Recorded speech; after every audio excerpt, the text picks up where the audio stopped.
The no-cloning theorem means you cannot generally clone a quantum state with one-shot signatures.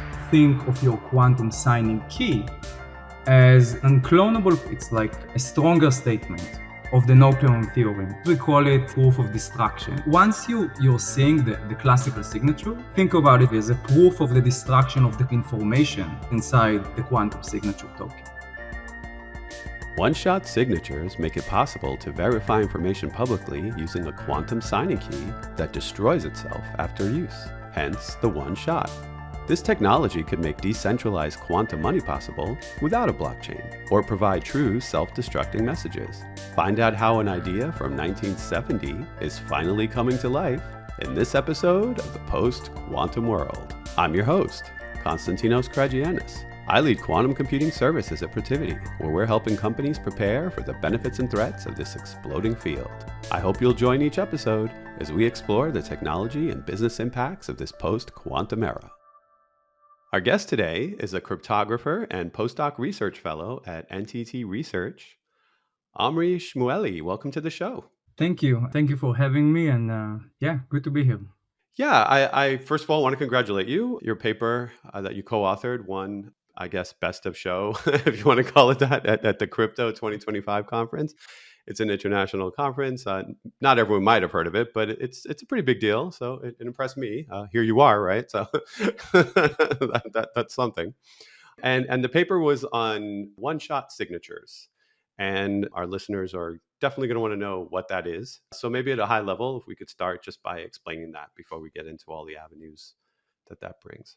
Yeah, so thank you for the congratulations. And so one-shot signatures, I'm going to explain it, but once you hear the explanation of what it actually is, it's not immediate. It's one of these things that are very simple to explain, and they have a lot of implications. So what is it?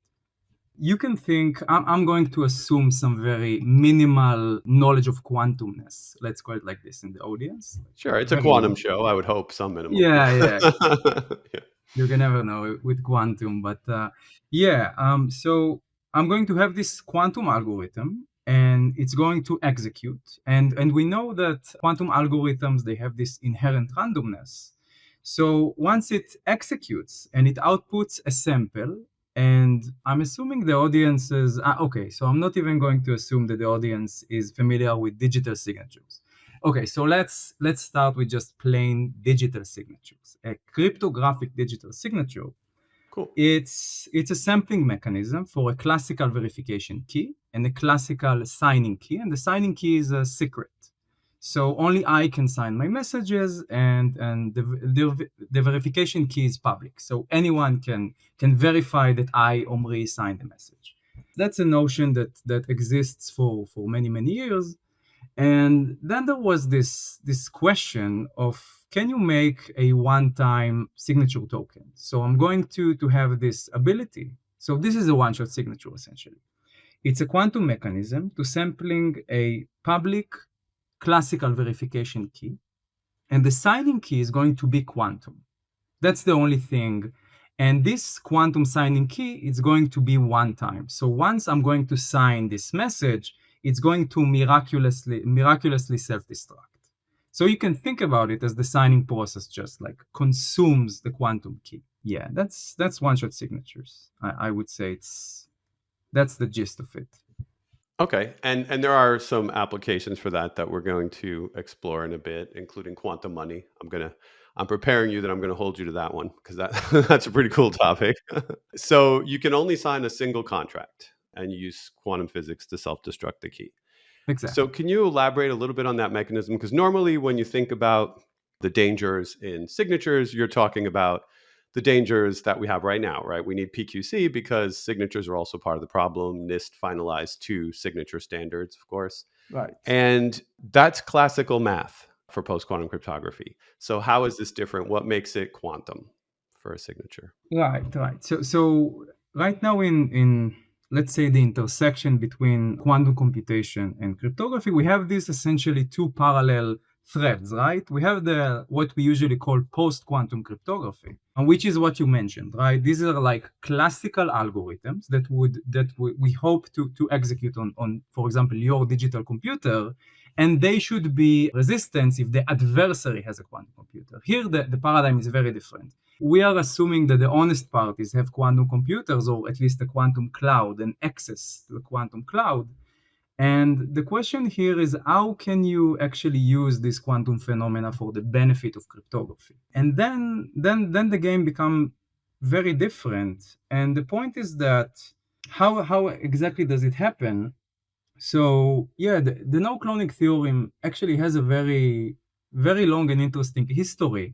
And I don't know, it's going to be very fun for me if at least some of your audience don't know this, but at least according to Wikipedia, the first ever application of quantum computers to humanity is in quantum cryptography. It's a scheme by Stephen Wisner Yep. from 1969. Yep. And the idea is this. So physicists knew for a while that we have this idea called the no-cloning theorem, which basically means that you cannot generally clone a quantum state. And that was a pain from an algorithmic point of view. Because if you could do this, you would be able to do some astonishing things with quantum computers on the algorithmic side. And that was a pain that I guess some of your listeners are technically familiar with. But the paradigm of cryptography always tries to do, let's say, a lemonade, right? Like take algorithmic hardness and take it and turn it into something that's actually functional. And that's exactly the mechanism between these generalizations of quantum money, and the highest of them is one-shot signatures. So you are going to think of your quantum signing key as an unclonable quantum state that once you produce this classical string out of the quantum signing key, essentially the security guarantee says that you cannot pull two classical strings out of one quantum state. This is something way more delicate, just like the state is unclonable. And this exact property, it's what's behind the one-shot signatures. It's like a stronger statement of the no-cloning theorem from the 60s. Yeah, so Wiesner's work involved protecting, let's say, a dollar bill, right? You have Right. a serial number, and then you would have, let's say, 4 photons that are polarized in one of 4 basis vectors, and as a result, that's quantum information that you can't clone or fool.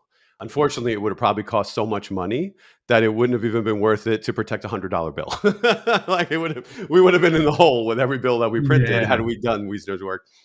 He held it close to the vest, I think. I don't think he published it till the 80s, actually, even though he came up with it way back in 69. So what we're looking at here now is you don't have to worry about cracking this technically, because it can only generate that one string of information. Once you have that string of information, you can't go back and recreate the quantum process behind generating it, right? That's the idea. Sometimes we call it's a bit of a dramatic name, but classical proof of destruction, because you are like this classical, once you're seeing the classical signature, you can think about it conceptually as a proof of the destruction of the quantum information that was inside the quantum signature token. Yeah, it's sort of like sending in a photo of Comic-Con tickets that you cut in half to prove that you passed them on to a new owner or something. Yeah. That's a a good analogy. Yeah. Yeah. So this builds on a 2020 paper, right? That first started with one-shot signatures. Yeah. And we've moved on since then. But there are concepts here that I want to make sure the audience understands. So one is, these are hard to say: indistinguishability obfuscation. Amazing. Yeah, and the other one is something that does come up. It's learning with errors, and learning with errors comes up in lattice-based cryptography, like MLCAM or something. Right. So could you just unpack those two principles a little bit, just so they understand a little bit of the technical rigor and meat behind this? Yeah, sure. So in cryptography, usually we ask two main questions, and then we have follow-up questions. But the two first questions that you ask a fellow cryptographer about the result is, one, what are the cryptographic tools, aka what are the cryptographic assumptions? And the other thing is, what are you constructing? So what you're saying is exactly the cryptographic tools that we write now to construct from them one-shot signatures. The first is indistinguishability obfuscation, which basically means this is a very clean concept. So think about program obfuscation. So I'm going to have this algorithm that's written very nicely in Python code. And then the indistinguishability obfuscator, this is a cryptographic tool. The input, let's call it for short IO, for indistinguishability obfuscation. So the input to IO is a program, and the output of the IO is another program. And the whole point is that the IO just make the program A, unintelligible, completely and formally unintelligible, and B, keeps the functionality. Right? That's the beautiful balance. You want to keep it. Yeah, that's one tool that we're using. And turns out that IO in the recent, I would say, since 2017, became a very central tool to quantum cryptography. So we know that for classical cryptography, IO is important. IO is like a crown jewel, but most of the things that you really care about, you can do without IO. In quantum cryptography, we don't know at all to say the same thing. Like we seem to need IO right now for like the most powerful applications of cryptography. And the second one is learning with errors, as you said. That's, I would say, just my personal opinion, maybe the most important computational problem right now in cryptography. This is a computational problem that was formulated first by Oded Regev in 2005, I think. That was the first time. And it's basically a very nice abstraction of computational problems that stems from lattices. And after a lot of research on lattices quantum algorithms, we have a lot of confidence that computational problems on lattices seem to be very secure against quantum attacks, at least for now.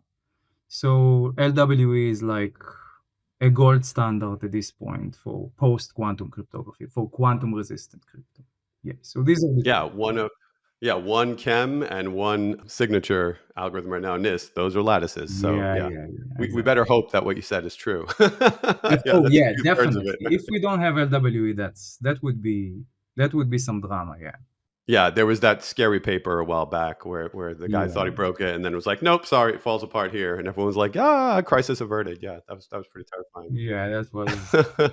So using all these concepts, I'm sure listeners want to know how we can put something like this into use to protect us going forward. And I think quantum money is a great place to start for practical. The idea of quantum money or a decentralized blockchain-less cryptocurrency, or however you want to explain it. How would a one-shot signature enable cryptocurrency, let's say, without a blockchain? Sure. So let's say that you are fine with, so let's say that you are fine with using a blockchain, but very, very lightly. And then I'll give the one without a blockchain at all. Okay. So I would say, at least I'm not a blockchain person, so I'm definitely not an expert of that. But basically, all of the people that I do talk to, technically the most interesting and seems to be kind of impossible to solve problem in the blockchain space is what usually people call the scalability problem. So what's the scalability problem in very simple terms? So I have a blockchain and I have many, many validators. And the more validators I have, as a rule of thumb, the more I am decentralized. So this is a good from let's say, a security point of view, a trust point of view. Mm-hmm. But there is a very fundamental problem with that, right? It's one of these things that they are like exact trade-off, because if I'm now sending you $100, Konstantinos, and what we need to do is essentially that I need to send this to the blockchain, and let's denote by big N the number of verifiers. And now all of them need to reach a consensus on every single transaction, every single change of information that I want to make to the blockchain. And that's an enormous amount of information, right? And there are many, many different ways that people try to get around this. But basically, this is a huge problem because every update that I want to do to the blockchain, everyone needs to agree. So this is one thing that you can do with one-shot signatures. So how do you solve this? What I'm going to do, I'm going to have a blockchain, but I'm not going to update the blockchain for every, let's say, for every transaction, I'm going to update the blockchain basically every time that I'm having a new user or something like this. So the number of updates is not going to be proportional to the number of transactions, which is huge. It's the number of, it's way bigger than the number of users. It's going to be proportional to the number of users, which is orders of magnitudes way smaller. And what I'm going to do is this. I'm going to have my one-shot signatures. And the thing that's so powerful about one-shot signatures is that, and that was the main problem to solve, is that I can generate this unclonable state by myself. And even for me, it's unclonable. So even though I'm sampling the classical verification key and the quantum signing key, I cannot regenerate the quantum signing key again. I need to sample a new pair for a new verification key. So I'm going to sample this pair, and I'm going to take the classical verification key, and I'm going to send it to the blockchain, and I'm going to say, this verification key is worth, let's say, $100 or $1,000. And people can see that I have $1,000, and now it's associated with this verification key. And now I want to send, I want to send to you money. So I'm going to generate another signature token, and I'm going to sign on this signature token $100, let's say, out of the 1,000. So I'm going to split the money to 900 and 100. And now I have this, you can think about it as a tree of values. The only one, the original VK is going to be on the blockchain, and everyone can see that it is worth $1,000. And now I split it into 100 and 900, and I'm going to send you the 100, which is going to be by quantum state, or we can also do it with classical communication, but that's another explanation. But one-shot signatures also let you do that. But the point is that the money is going to be the quantum states, and you're going to see the verification route going all the way from the blockchain. And we have techniques for crypto to doing this also efficiently. So you don't need to go for the entire transaction route. So if someone were to go back and look at this blockchain, they would see the value you had, they would see that it was split, and they would see it was sent still. Not necessarily. Okay. So we can do this also using, so this is where the arsenal of cryptography comes in. You can also do it in zero knowledge very easily, in terms of at least the techniques. Oh, okay, great.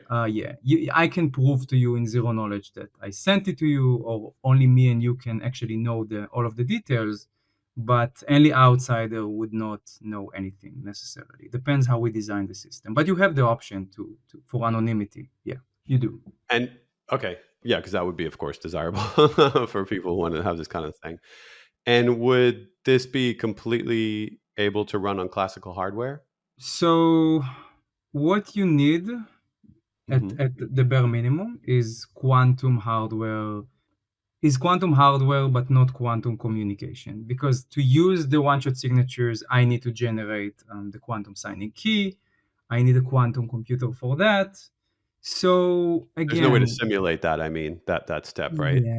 Yeah, there's no way to simulate, and this is why quantum cryptography, it's kind of, I don't know if it's a way to say it in English, but like a two-way dagger. Basically, it's a thing that's an advantage and also a problem. The advantage is that this is exactly why we know that quantum cryptography is unsimulatable by classical algorithms.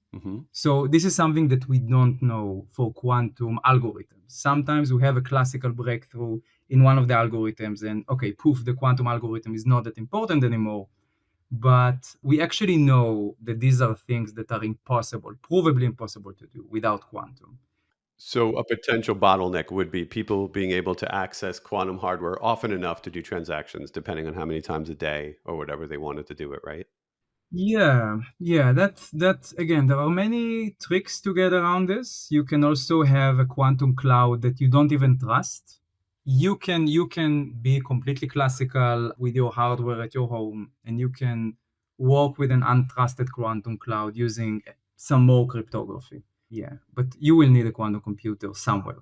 Yeah, that would be a fascinating use case. So building such a thing, though, you know how the blockchain world is. It's like a political sort of fan club where you have to get a lot of people interested and all that sort of stuff. But I'm not sure if it'll be implemented. But something like this, you can also see it working on a smaller scale, right? Like in a more closed environment, like a local chain that uses some kind of quantum signatures to pass along some kind of very sensitive or important tokens. I suppose it'd be possible to do something like that too, like an in-house one.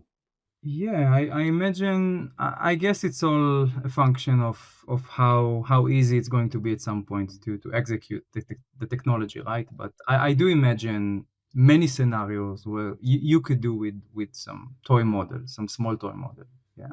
So NTT is a pretty big, large organization with lots of research arms and everything. At the same paper, there was a Crowhammer paper. At the same conference, there was a Crowhammer paper, right, about attacking the Falcon post quantum cryptography Mm, algorithm. right. Right. So you guys work on all different aspects. Some of you are trying to develop new post quantum cryptography, and some of you are attacking the ones that already exist. So what kind of like synergy do you have in general in the research team? How much like sharing and kind of like brain trust activity do you have there? Oh, inside entity, Yeah. I think a lot. I think entity. Yeah, I think it honestly created something very unique because if you think about it, you can go to most of the world-class institutions in academia today, and you will have like very strong two, three, maybe four cryptographers. Hmm. And that they sometimes collaborate, sometimes they do not. And what happens with the entity is that I think I did not talk with the CEO on this. I'm just speculating, but from the average researcher inside entity, it looks like they picked cryptography, but to really excel at a specific field. And we have a lot of collaboration inside the team. And you have experts, basically, some of the best experts. Yeah, so Mark just moved to Stanford, but I would say that Mark is one of the biggest experts in quantum cryptography. We have Dakshita, we have Abhishek, we have Ipul, we have Elet Boyle. We have many people that do the many arms, I would say, of cryptography, and we're also very collaborative. So you get this one place that you can basically ask any deep cryptographic question, and you would have the person to answer this, which I did not experience actually anywhere. Yeah. Oh, that sounds like a fun Slack channel. Yeah, yeah, yeah, yeah. Yeah. Yeah. Lots of pasting equations and everything. So, for your personal research, are you going to look now for more uses for one shot, or are you going to tackle a completely different cryptographic problem next? What are you looking at? I think both. I think there are. So my understanding is that so one of the things that I think I would say maybe it would sound dramatic, but I do believe in this, that humanity is trying to do is trying to understand basically what we can do with quantum. Hmm. That's a very and I think I'm guessing that you would know better than me. You are talking to a lot of people, and I think that's a fascinating question. I think these things are kind of evolution chains, right?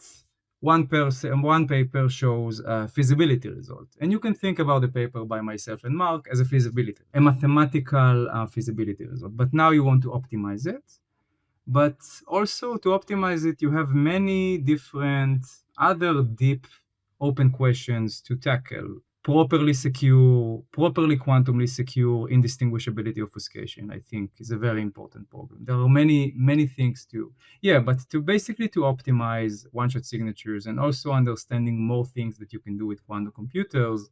Yeah, I think these questions are currently, yeah, I'm occupied with this. I think there are a lot to explore. Yeah, I mean, we went into quantum money, but the basic idea, it's really compelling. Self-destruct messages. I mean, the old Mission Impossible from years ago. This message will self-destruct. Yeah, Like yeah, it's a cool idea. It really is.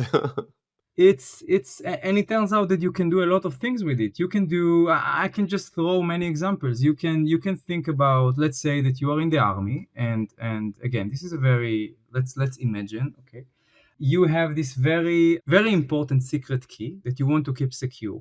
And one thing that I can do with the key that exists in classical information form is that somehow I can get access to the key without letting you know, right? I can clone the key. If I had one like fraction of a second access to this classical key or a part of it, I can clone it. It's just classical bits.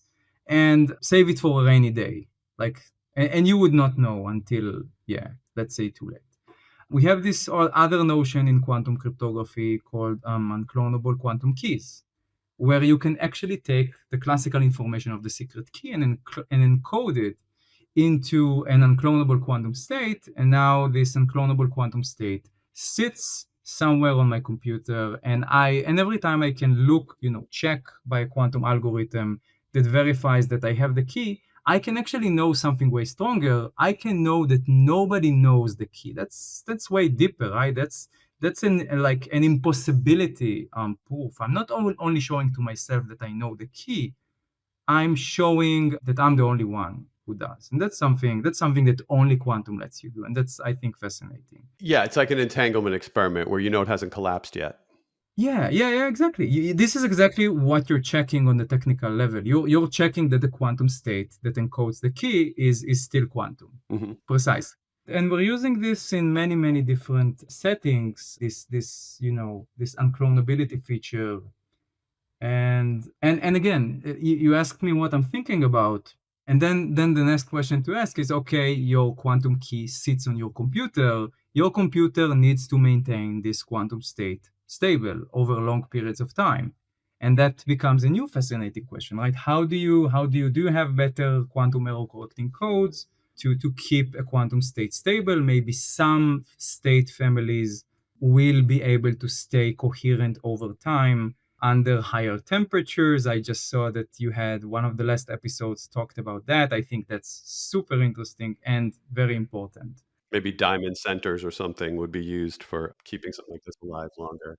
Yeah, exactly. And it's a two-way. And then you're asking, okay, looking again on my scheme, is my scheme can admit the specific states that can be maintained more stable. So you're thinking about all of these things, and you're trying to push them together until you have just better, things that are closer to the real world. Yeah. No, that's terrific. And one last point to make on any kind of messaging applications of this. Right now, someone could kind of deny that they read your message, even though it says read. They could be like, "Oh, whatever happened." You can't deny this. It's like, no, I know you read it. Yeah, Yeah, exactly.